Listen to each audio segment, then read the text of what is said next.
Funding for Georgia Outdoors has been made possible by grants from the Georgia Natural Resources Foundation, the Imlay Foundation, the Nature Conservancy, and from viewers like you.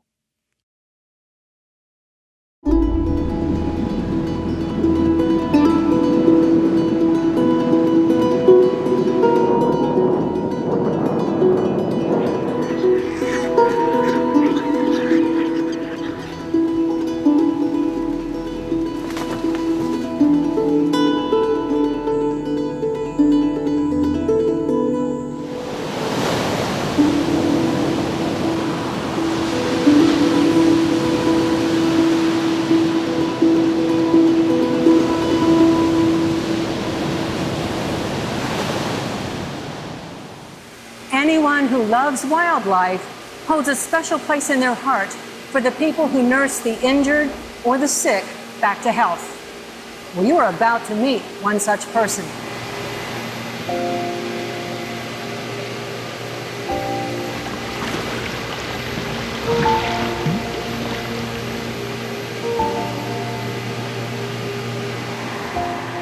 The first time I met Terry Norton, he was trying to save Lucy, a female loggerhead who was struck by a boat propeller during nesting season.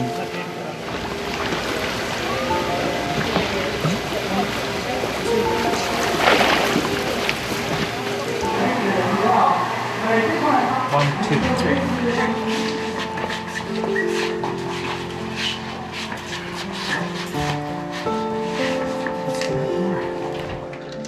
I visited Terry with Mark Dodd, Georgia's Sea Turtle Program Coordinator. Probably will need another one. If an injured turtle has a chance to recover, the Department of Natural Resources brings it to Terry. So we're going to get blood and give her a little bit of pain management. Something new we're trying with her because she's so severe. So this is where the spinal cord is severed right here? Yeah, if it is severed. I mean, it's pretty far back, so I don't know how. Right in here would be where I would be. I don't know that it's severed. Mm-hmm. This part here is, I don't know, there's a lot of spinal cord in there. Yeah. So if laying her eggs is affected, then that's going to be a problem.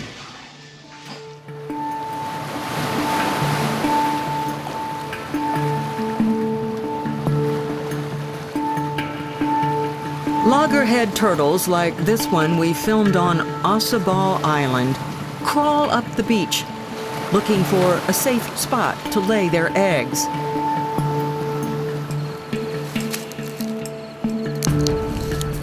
It's usually in the dunes above the high tide mark.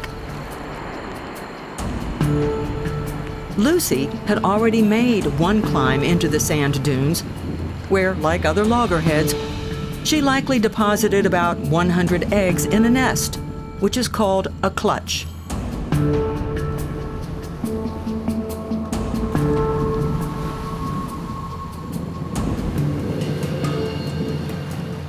She would have been home free.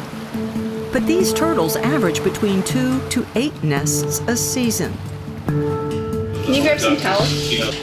Well, it's very frustrating. There's a lot of issues here. Lucy was injured before she could ever dig her second nest.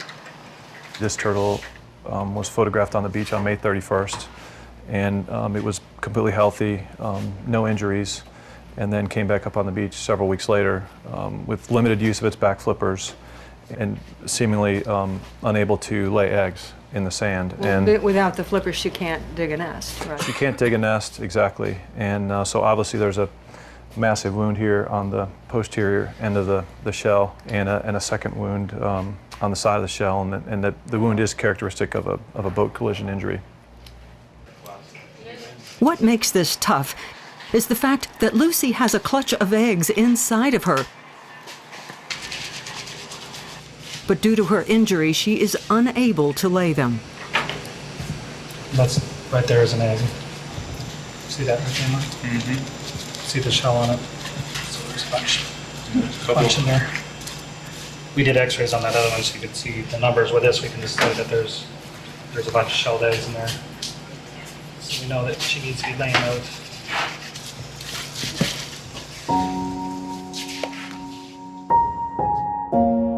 Terry spent hours and days trying to save Lucy. But in the end, she simply had too much damage to ever be released or even kept in captivity.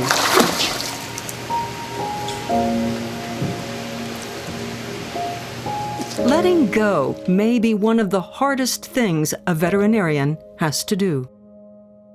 I don't like euthanizing animals, but if an animal comes in with a really severe fracture that's not going to make it in the wild, and so I feel like I'm doing that animal a service. But if it's something we're working on and it dies, that's pretty hard. So it takes a while to get over those things. Oftentimes days to just time usually heals, but you got to look at it as a learning experience and move on. Terry is director and founder of the Jekyll Island Sea Turtle Center. It is a hospital for sick or injured turtles, tortoises, and terrapins, as well as other critters that may be brought in from the wild. I started seeing the need for a sea turtle rehab center because of we were having to ship turtles to other states for rehabilitation, so we opened in 2007. It's been way more successful than I thought it would be, and a lot more work. It has become a destination, a tourist attraction. Visitors actually get to watch Terry work and see their turtles up close. It's all designed to create awareness in parents and their children. If a child falls in love with a turtle, he or she may grow up and work to protect their habitat or watch out for nesting females. These are the Diamondback Terrapins. These are all moms, females, who got hit by cars out on the road. They try to cross the road because they're looking for a place to lay their nest. Now, do you see that white stuff on their shell? We call it bone cement. And it comes in this sticky paste that we kind of spread on top of their broken shell, and it will get hard and help protect the shell as it heals. 200 to 300 terrapins are hit by cars on the Jekyll Island Causeway every year. Terry uses everything from honey to super glue to patch up his patients. From terrapins to sea turtles, they are nursed back to health with special care. Terry uses their release as an educational opportunity. This is Dredge, named so because she was caught up in equipment dredging up sand. 5-year-old green turtle. They grass, seagrass, and algae and things like that. They're critically endangered. She's about 5-6 years old. She eats seagrass and algae. She likes your vegetables like you, huh? How much is that? She's probably about 12 pounds. She'll get up to 300 pounds. She's got a lot of growing to do. As always, Terry is tireless and patient, working to persuade visitors that protecting these reptiles is critically important if they are to survive as a species. She eats seagrass and algae as her diet. This Dredge, a green sea turtle. They're an endangered species. She got caught in a dredge, but she's doing good now. She's ready to go. You're welcome. She's definitely ready to go now. We're going pretty far out. Just want to go past the breakers.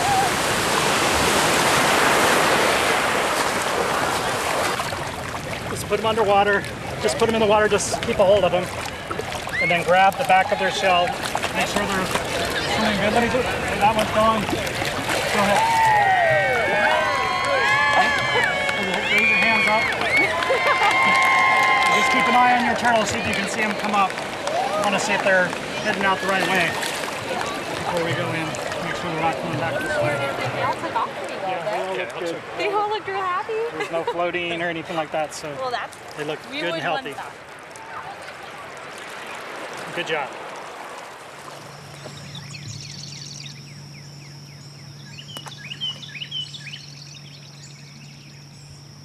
On Georgia's barrier islands, Terry is recognized as more than just the turtle guy. We met at the boat dock for a trip to St. Catherine's Island.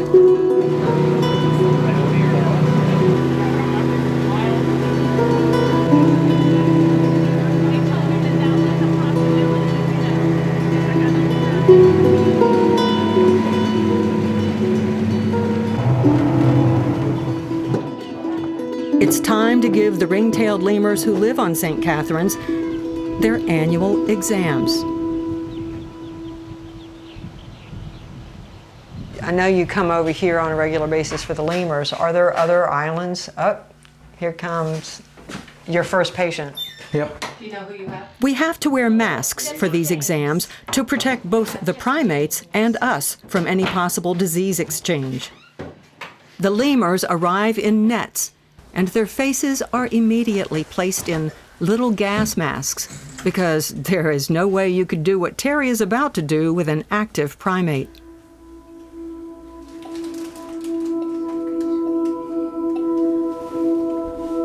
Their eyes are lubricated so they won't dry out.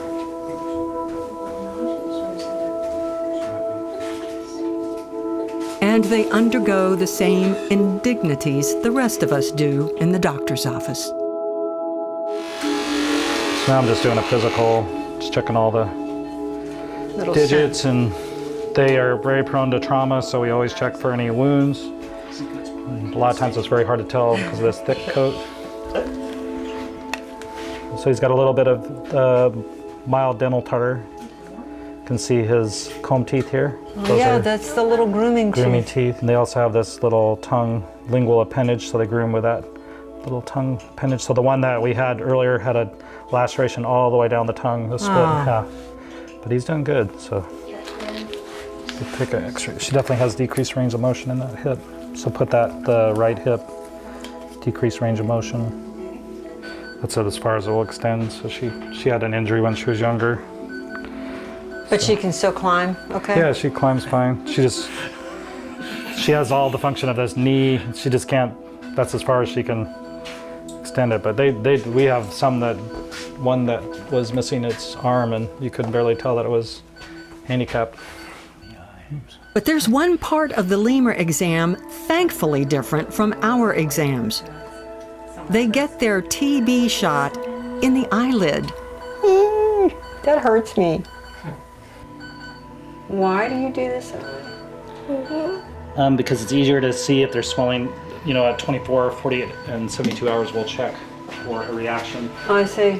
And if we did it in the abdomen or on the arm, we wouldn't be able to see. We'd have to grab the animal up. This way we can do it visually. Oh, that hurts. When you see lemurs in the wild, it is clear why a gas mask is needed. This isn't like dealing with a dog.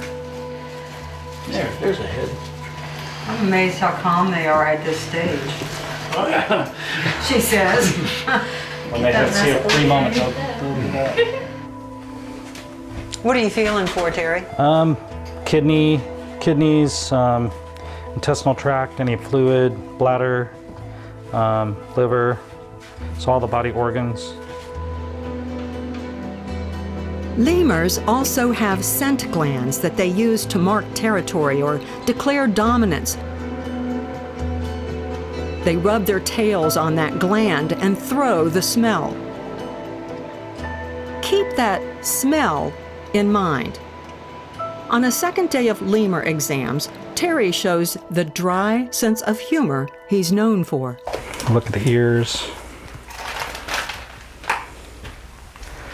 Then the scent glands.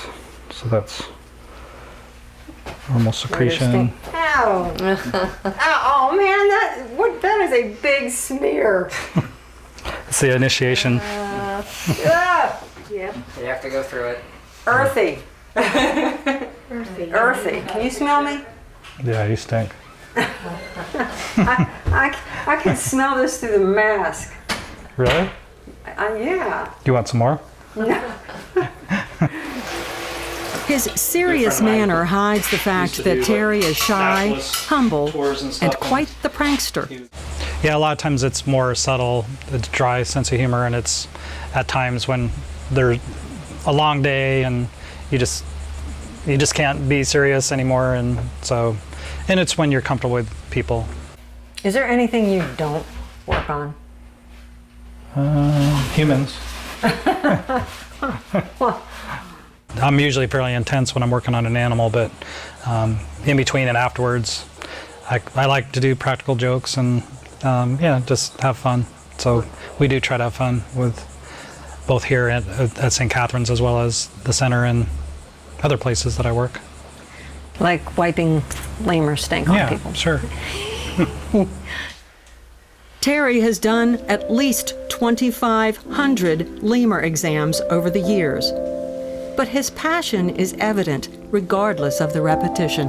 You're just making sure he wakes up okay? Yeah, I try to hold them until they're moving a little bit. Then I know they're up. They'll be up in a few minutes. You're so cute. Not you, Terry. Are you talking about me? No, he's a doll baby. But the lemur, I'm sorry. He takes the cake. Yeah. The lemur takes the cake. The great hornbills on St. Catharines are also regular patients. Hornbills mate for life. Joe and Josephine are inseparable. That yellow growth on top of the bill is called a casque. It's not bone, but has a series of chambers inside that help with vocalization, which Josephine is using right now. They both have infections in their casques, and Terry pays regular visits to address the problem. These infections are stubborn, but by drilling out the infected areas and treating them with an antifungal cream, he has managed to keep them in a stable condition. And the female you'll see when you see her. Look at it. The eyes are beautiful. They have really long eyelashes. Debbie's favorite part. Mm-hmm. Unlike the female, which has white eyes, a male hornbill has red eyes and long lashes. But Josephine is the one Terry worries about. She is 65 and the oldest great hornbill documented in the world. Oh, baby. But it's all in a day's work for Terry. It is not uncommon to see him helping various biologists along the Georgia coast.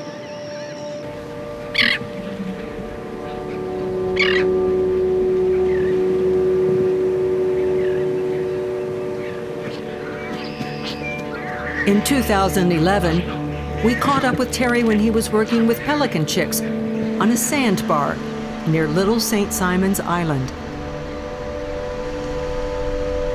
He was taking blood samples and performing general health checks on some of the youngest birds ever examined. They were only 2 to 3 weeks old. This will be number 1. Just write that on. You're not banding these or anything, right?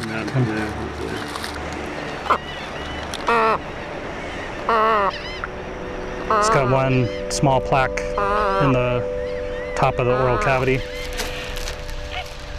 Then we'll be banking some blood, whole blood, and we have enough. These are pretty small chicks, so we're only getting 3 mils, so you're limited on how much diagnostics you can do. We'll probably take some feces and just look for parasites. Watch out. Did you get that up, Phil? We missed the lens.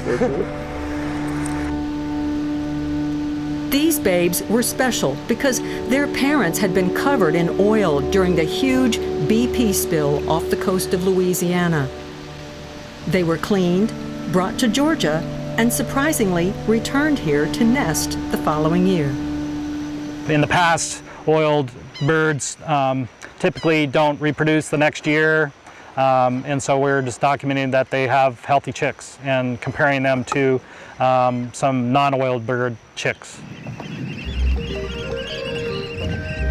After each exam, Tim Keyes with the Department of Natural Resources has to sneak the chick back to the nest.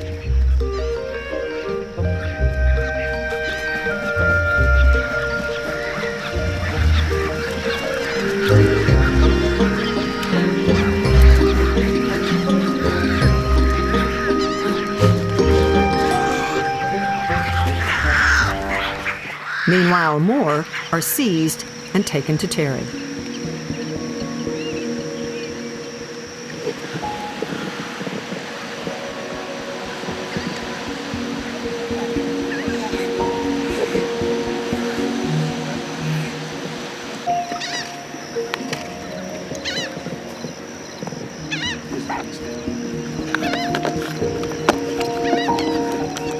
Take your hands off for a second. Now it's different. 1.168. The tongue is right there. And then the glottis, or where they breathe through, is, you can see it opening up. And then they have a huge pouch, even at this age. So we're looking for arrhythmias or murmurs. And then I'm listening to the lungs. Their lungs sit on top of the body cavity. And then back here I'm listening for air sacs. They have a series of air sacs, so I'm just listening for any harsh lung sounds.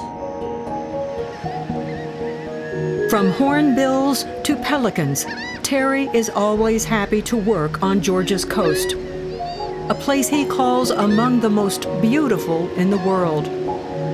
He truly is the island vet.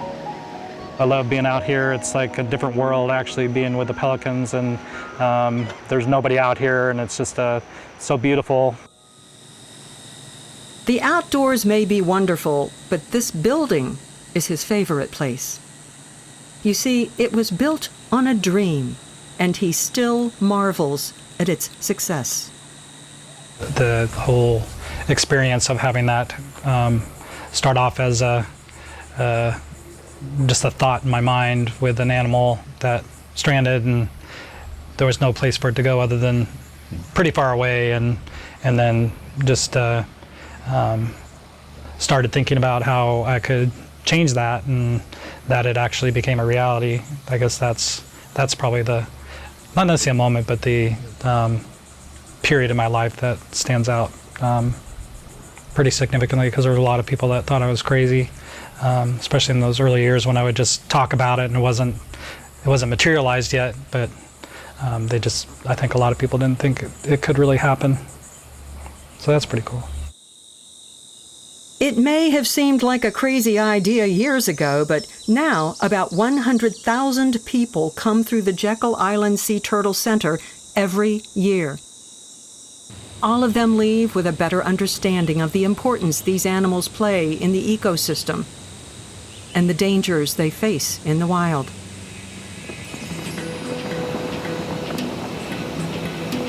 Today, Georgia is known as a refuge for other states when tragedy strikes. The center recently had around 60 Kemp's Ridley turtles from Cape Cod. If the turtles are hanging out in shallow waters of an inlet, they can get cold before they realize it's time to go. Once it gets below 50 degrees Fahrenheit, they basically become comatose because they're cold-blooded and their ability to control bodily functions depends on warm temperatures. This was considered an emergency. Kemp's are one of the smallest sea turtles and have been seriously endangered. They got over 1,000 turtles stranded in a very short period of time, so it was a very intense situation for them, and they really needed help. Physical exam's good, his weight's good, body condition's good, so that's it for this guy. Once safe at the Turtle Center on Jekyll Island, the Kemp's Ridleys were nursed back to health in special enclosures. Hi, buddy. There you go. Local students and resident volunteers help make many of these large projects possible.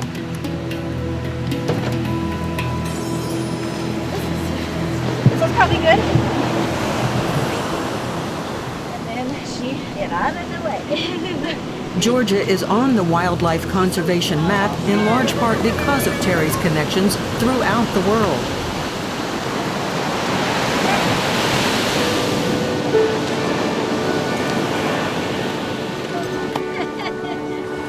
Jekyll Island has a reputation as having one of the top facilities for turtles in trouble. But Terry has also worked to help endangered animals in Indonesia, Madagascar, Mexico, Panama, and most recently Costa Rica. However, these are the moments he cherishes, animals rescued and saved. All because one man had a crazy dream and made it a reality.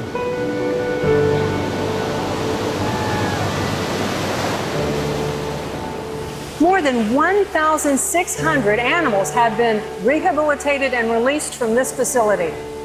So if you're a lover of wildlife, you gotta love Terry Norton and his staff. I'm Sharon Collins. We'll see you next time.